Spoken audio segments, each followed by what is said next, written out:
Hi everybody, this is Tor Storley and I am back with another video. And in this video, I thought I would look into something called regular expressions. Now, if you're a programmer or a developer or you write any code in different languages, sooner or later we'll have to probably deal with regular expressions. Now, what is regular expressions? It's a type of symbolisms you can use to extract information from text. In other words, depending on what you're trying to find in the text string, you can use these regular expressions to identify places in the text where it matches what you're looking for. So it's extremely useful, but I gotta tell you, over the years when I tried to understand this, there's many things in these regular expressions that are still mystery to me. But I'll try to start out easy. We'll go through some of the basic stuff in this primer. And then in another video, I will, dwell a little deeper into it and start utilizing some useful regular expressions that you might be able to take advantage of yourself. So let's get started and look into regular expressions. So I created this Jupyter notebook that I have loaded here, as you can see in front of you. I put some information in here that try to explain some of the details of the regular expression, the expressions themselves and symbolisms used and so forth. If you look at this one here, I am basically using a technique that I set forth in the previous video of markdown table styling. So check that out if you want to have a little more understanding on what happens here into the tables that I'm creating here. So this piece is basically going to load a style sheet. It's going to replace the style sheet information right in here between these two squigglies and format as a CSS. I have some tables down here, as you can see. They're trying to explain some of these regular expression, the basics. So what I'm going to do is I'm just going to run this, and you're going to see these tables look a little better once I'm done. So I'm going to hit Control Enter, and it formatted the tables, the markdown tables.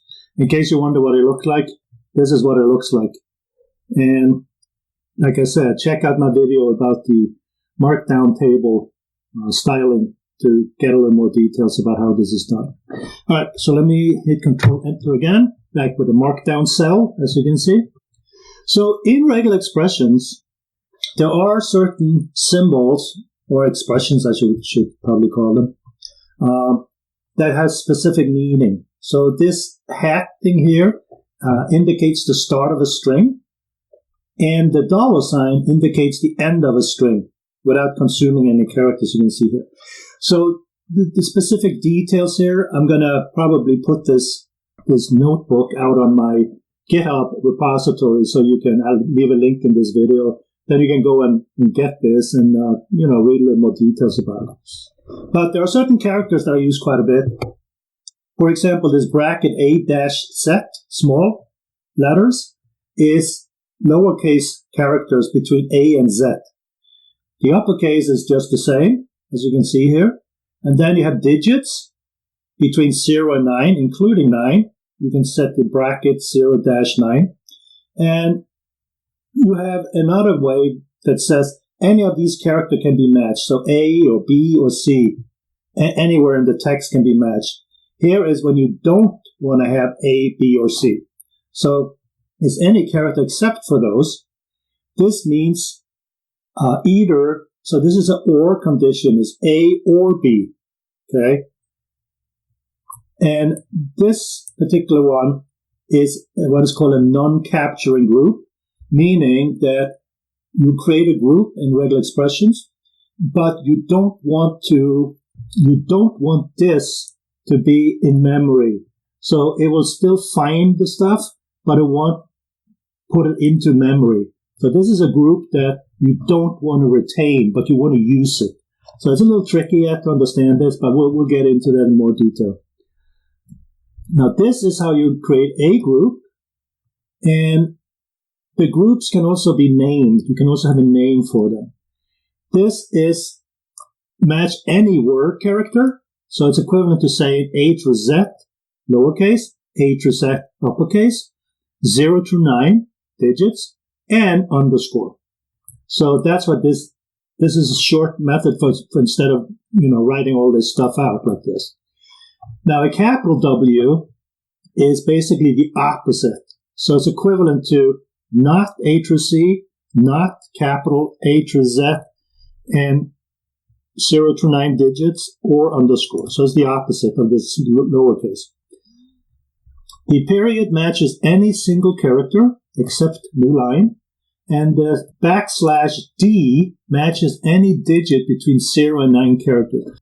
You'll see these slash in front of many of these characters. These are what we call an escape character, meaning it will, instead of reading it literally, it will escape it because it has specific meaning here. So that's why you see this \. Here.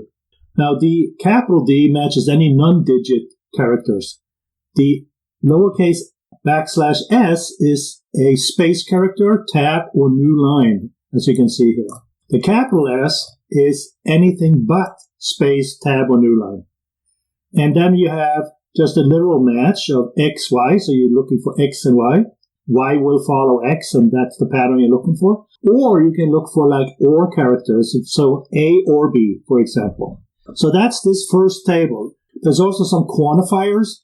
For example, this plus sign means match the expression to its left one or more time. Now, if it's a wildcard like this, the star, that's 0 or more time. Match the expression to its left. The question mark here is you use this when it may or may not be there, meaning you're looking for a character to the left of this question mark, that if you find it, fine, you keep it, but if not, you just ignore it and continue. These are quantifiers as far as numbers goes. So this P means match the expression to its left P times and not less. You can also have like match it 1 to 3 times or something like that. So that's matched to the left P to Q times and not less. You can also ignore the second part here and just use the first. That means it's going to match to the left P or more times. And finally, you're going to match the expression to the left up to Q times. Now, a lot of talking here, but in order to understand it, you have to actually see it in action. So I went to a website and I just copied out some news. Basically, I just went to a web page and I just grabbed some news and I just pasted it in here. So this is what it looks like, some tech news here. This is Regex101.com. I like this site, and I like the way they do it here.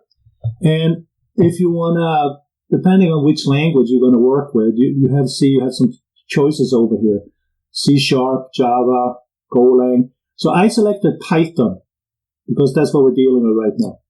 You can select the language here, and then you insert your expression here, and then your text goes down here. So there's also some flags. So, for example, global, don't return after the first match, multi-line, meaning that little hat character that indicates beginning of a text string, and a $sign matching the end of a text string. So I just choose these two here. You can also choose some other flags like case insensitive, Unicode, and some other stuff. I haven't really worked much with this, but I usually have these two. All right, so right now, we can try some of the basics. And you remember from my notebook that I had some stuff in there, like these expressions here. So let's try some of this stuff out here. And you can also find these in the Regex 101 area here. So if you look down here, you can see, for example, that, let me make it a little smaller here. 110% should probably be enough. So if you look here, there's all tokens, common tokens. So if you click common tokens, for example, you can see a lot of the stuff that I showed you, beginning of string, end of string, word boundary, non-word boundary. All this stuff is here, and it explains it too. And if you click into one of these, you can see it gives you a little example as well. So it's very useful, and you should make sure you check it out. So let's just start with something here. Let's start with this first one here. You have an escape character like this, and an S. That will find, as you can see here, it finds all spaces. Now, if I'm looking for one or more spaces, not just one, I can create some more here. But it finds one. It doesn't really put them together into one big block. If I want to do something like that, I could do a plus sign like this. So the plus sign matches the expression to its left one or more times. So that's what we're seeing here. It matches it one or more times. So you see that whole long thing here. And here you see this is one match. If I did a wildcard, that's 0 or more matches. So you can also read the explanation here. So you can see \s matches any white space character equivalent to this, and the star matches the previous token between 0 and unlimited times. So it's very helpful. It explains your regular expression. If I want to find anything that starts with AM, for example, Amazon, you can see the matches over here. And if I choose this insensitive flag here, you're going to see it will even match lowercase. So here's a lowercase AM. So it found that. Now, if I want to find anything that has either an A or an M in it, I can put it inside the brackets like this. And if you look now, it says it matches a single character in the list AM, case sensitive. So you can see it matches the M, the A, and it's not case sensitive. If I take off this insensitive, notice I'm reducing the number of characters that I'm finding. Okay, so what I want to do now is show you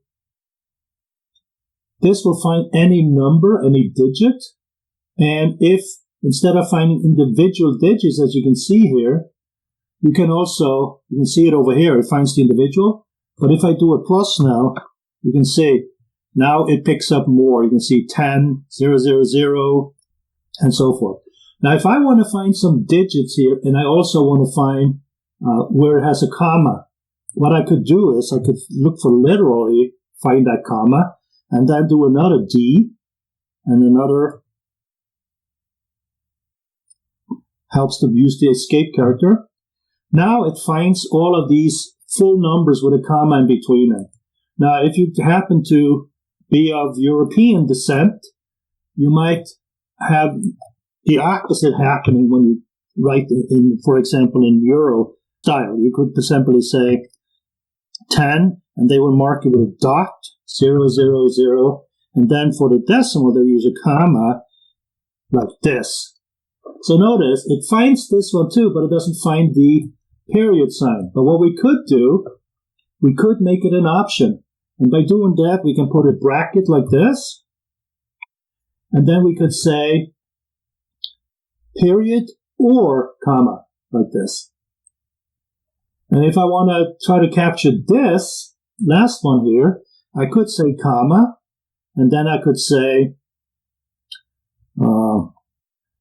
another digit, and I could say, hey, I can only have up to 2 decimals. So if that's the case, I can even specify this by putting 2 in like this. So now you see it finds the whole thing.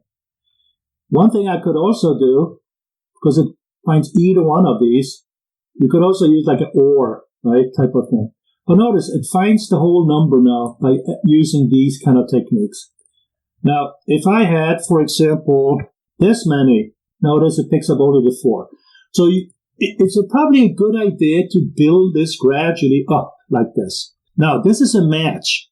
I could also make it into a group like this.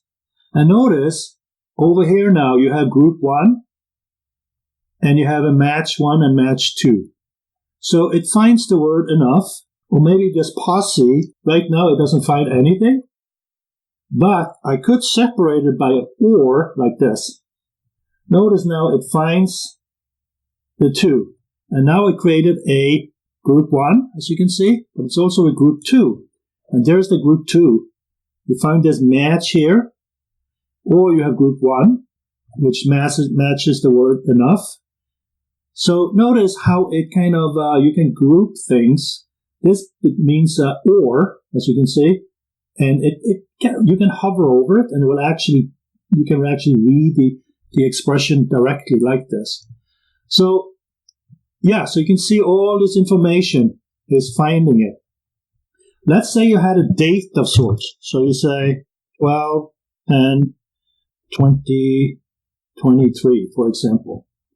Now, how could I detect this one?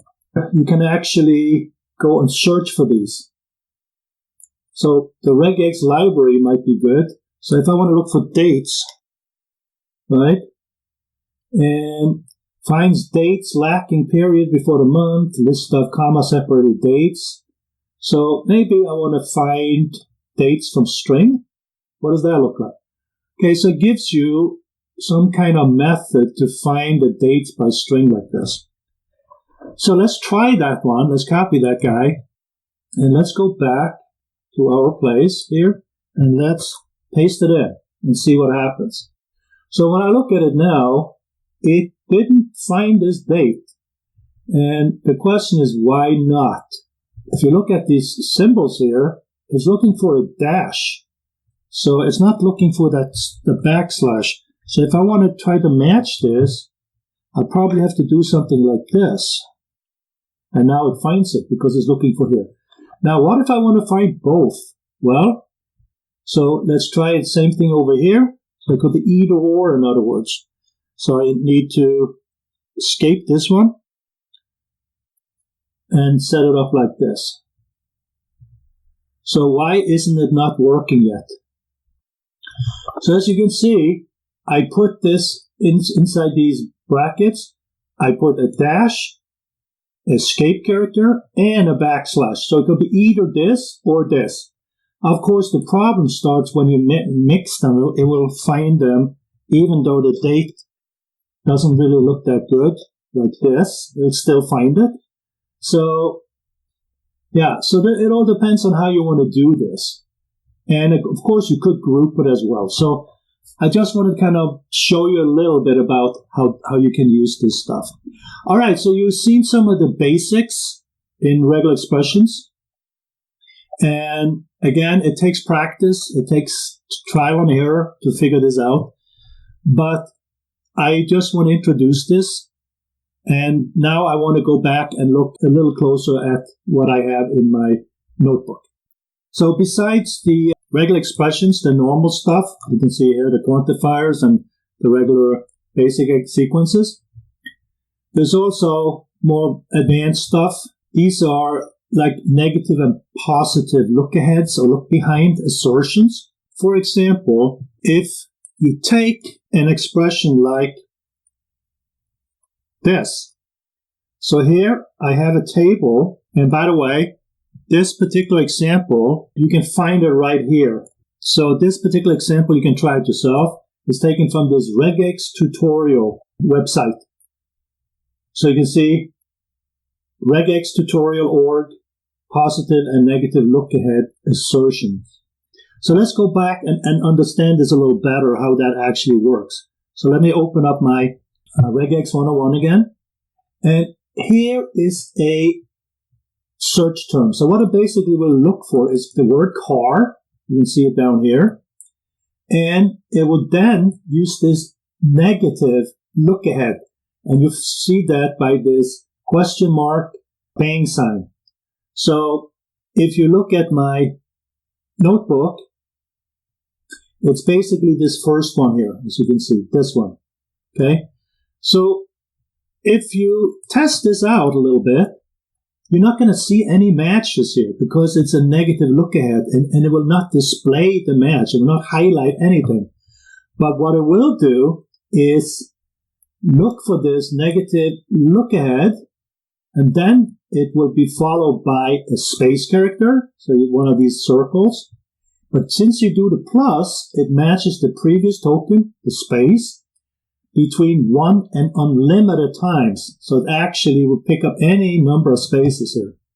And then it will look for the literal word sold. So we'll basically try to find anything, these cars that are sold.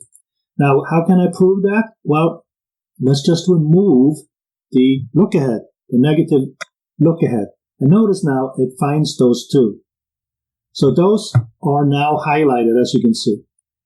So we can put back in this one, and there it is. So these negative and positive assertions, I don't really use them myself, but if you get more and more skilled, you might have to look deeper into this stuff. When you install Python, there is a RE module in there, and that is for regular expressions. Now that's the basic one. If you want some really sophisticated stuff, you might have to install the Regexes module, which you have to pip install or something like that. But if you look here, I have listed a few functions you can use with the regular expression module. You can do the search, you can do the match method, the split, the sub, and the find all. And you can see here, the search matches the first instance of an expression A in a string B and returns it as a RE match object. So it searches for the whole string, even if the string contains multi-line, and it tries to find a match of the substring in all the lines of the string. I included some explanation what the different methods are doing. Okay, so let's look at some examples. So we're going to import the regular expression module like this. Then we're simply going to, create some text so we can work with. And then I'm going to type in a regex expression. So I'm going to looking for my in lowercase, and I'm going to compile it. So that's what this piece is doing. So I compiled that.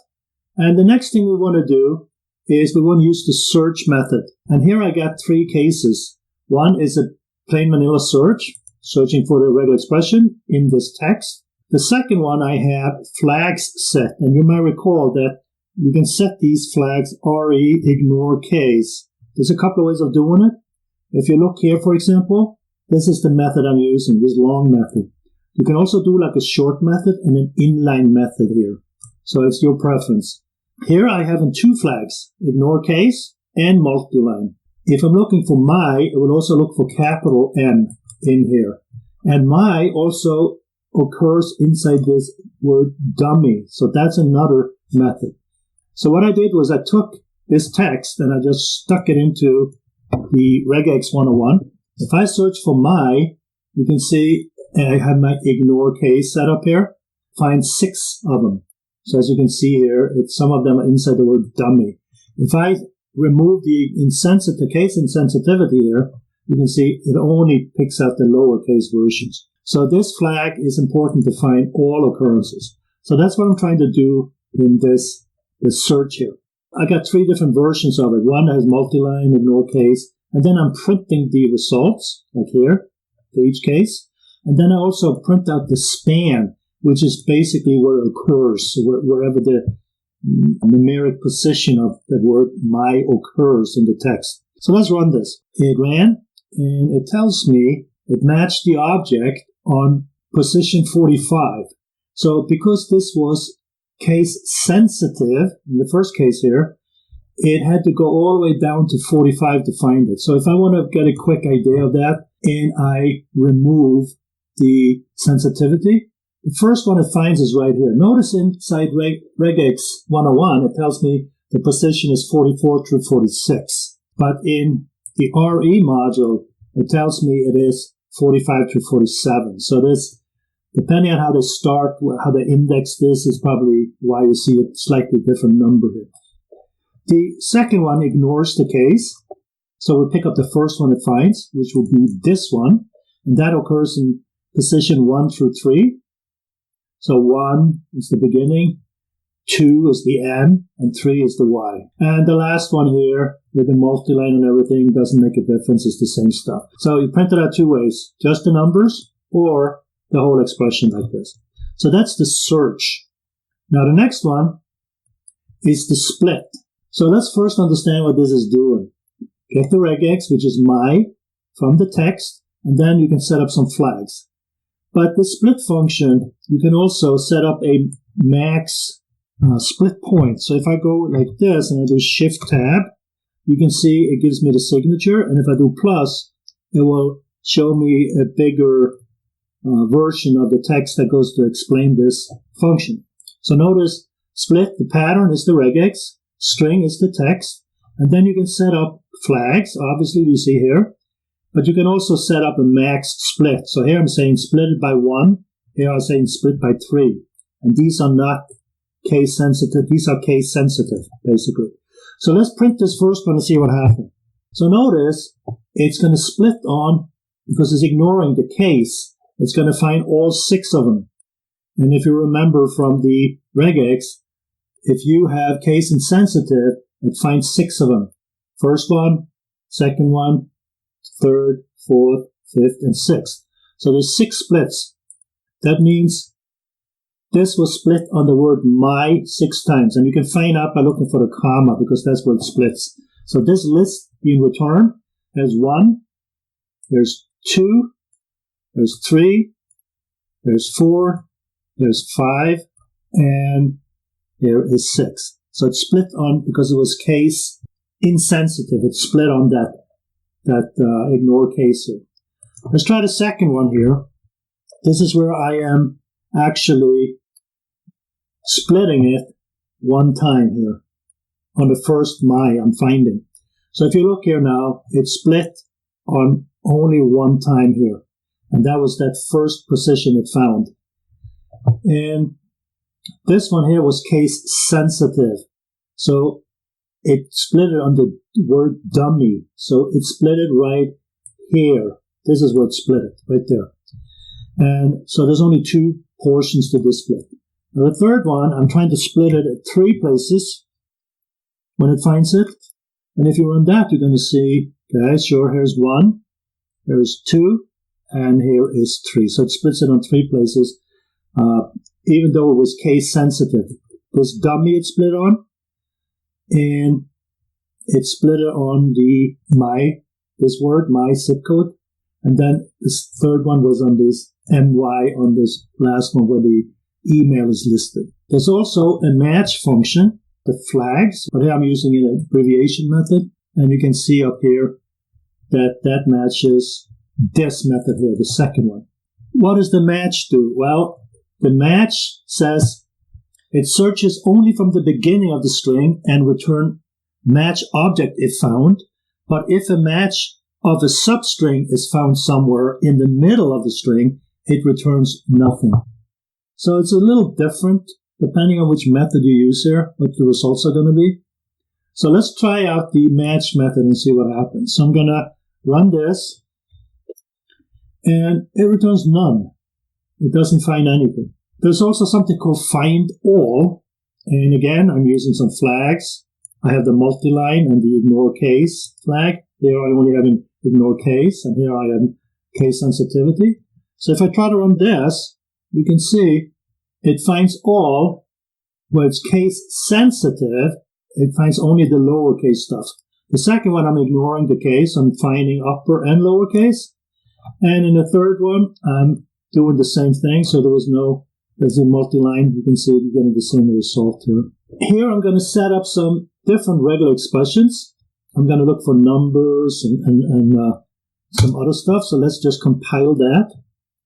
And let's run this and see what we get. So notice I was searching in the first case for any digit. So here you can see the first one finds all the numbers like this, because it has a find any digit and match the previous one, digit, and plus. So that's how it adds it. And the second one is looking for any digit that has dashes between it, like the phone number here. Notice I'm looking for the dash as well. That's what this one does. It's optional, as you can see. If it finds it, use it, because that's what the question mark does, the previous token. Here I'm doing the same thing, but I have anything following 0 or more times with that wildcard. And here I'm looking for any, if you remember that the capital W matches any non-word characters. So in other words, it's equivalent to anything but letters and numbers and underscore. And if you look at it, it picks up the dashes, if it finds it, and any number. Here it picks up the whole thing, because I said, anything that follows too, so you have that wildcard 0 or more times. And here is any non-number. So you can see here it picks up this this new line character it picks up, because that's what that W does. You can also ask AI for help here. Let me show you an example of that. So if you, for example, want to get some code that you can actually use, you can call up ChatGPT, meaning you can go to chat.openai.com and you can ask questions. And it's a super, super popular these days.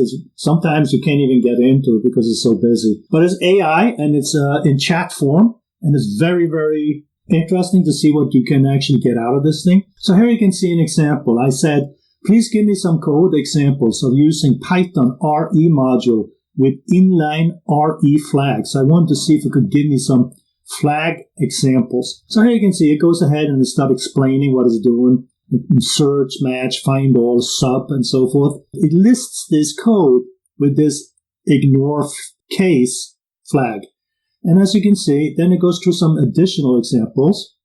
Here it shows a multi-line. Here it shows the verbose, as you can see. So yeah, you can ask ChatGPT to come up with some samples for you. Here you can see I wasn't really happy because this is not really what I wanted. I want to see example with this kind of style, okay? Which I took from my notebook. And if you look it up here, you can see what I really was asking for was this inline method. See what that will look like. Well, ChatGPT went to work again, and it says, sure, we'll give you some examples here. And as you can see here, it actually put the stuff in here. So let's copy this and see. I haven't run this, but let me see what it does. Let's put that at the end of the notebook, create a new cell, and paste it in and run it and see what happens. So here I'm searching for ignore flag, I guess. Match object span 0 through 6. Okay, so it found it right here.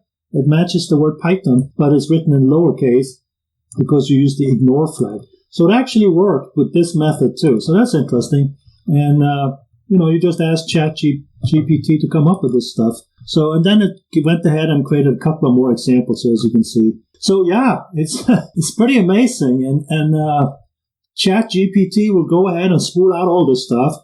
But even better sometimes is that it will try to explain what it's doing too. Sometimes it might not always make sense because I tested this with some SQL queries in Oracle, and it didn't really give me the correct version of the query. But, if you know how to formulate it, it will give you a good start. So I just wanted to show you this. You can actually use ChatGPT for a lot of stuff. And check it out. It's really cool.